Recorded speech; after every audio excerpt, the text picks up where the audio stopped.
So you can see there, I broke it off pretty close to front. Actually, I drove that in until it started to move the other one. That way they're butted together. They don't have to be, but I prefer it that way. What I did, I just took a regular tubing cutter and I scored it at the length I wanted. Just a couple rounds, you don't want to go too deep. Then you can still drive it in and just smack it with a hammer and it breaks off. Okay, here I am in my other 340 block. It's already done, and that's the hole that we have to end up re-drilling up into through the copper hole through all of them. This block's already done. But to block off oil to the driver's side, a lot of people right here on the passage that goes there on the number 1, they will drill and tap that to block off oil going up there.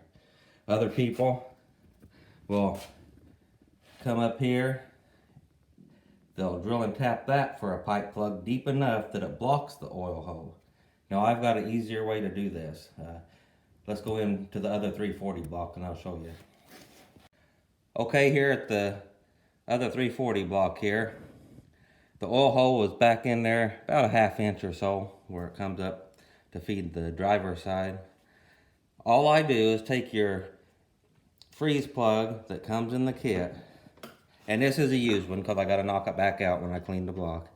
But you just drive it in and you make sure you go past that hole where you can just barely see the hole.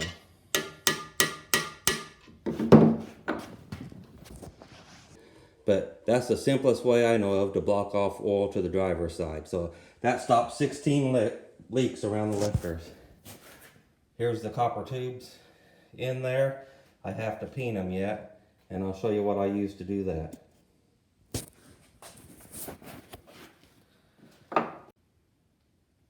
Okay, this is what I use. This is a slide hammer that I bought. It has collets for actually taking head dowels out of the block.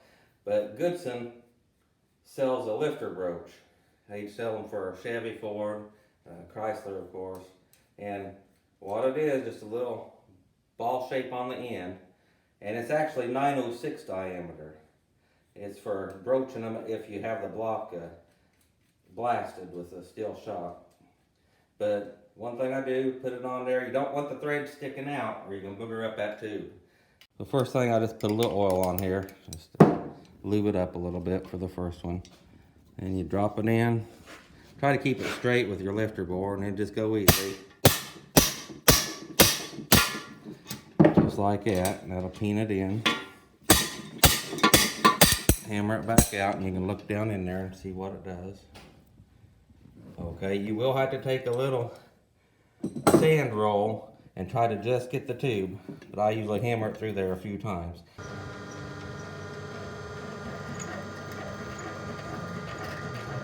Alright, here I'm just shortening the tube on this side. You can leave it out flush if you want, but this makes it easier for me to plug. I'm going to go down past the oil hole, and I won't have to drill that one from the mains up. Make it a little easier.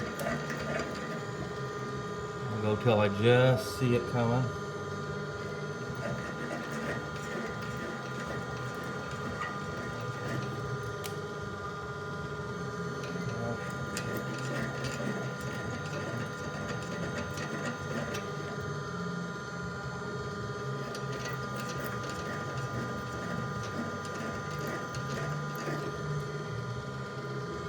Starting to see it there. It's got a little plug of copper in it.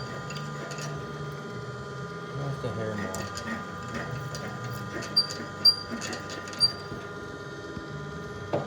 That'll do it right there. So here's one of the last steps of this. Go ahead and drill this out to 23/32 on the back side of the block. And then you tap it with a ½ inch pipe tap. Work slow, there's not a whole lot of meat around that. Possible you could crack it. It can be fixed, but kind of a pain to do it. So, hope you enjoyed this. I hope I covered everything well enough. And if so, like, subscribe, and tell your friends.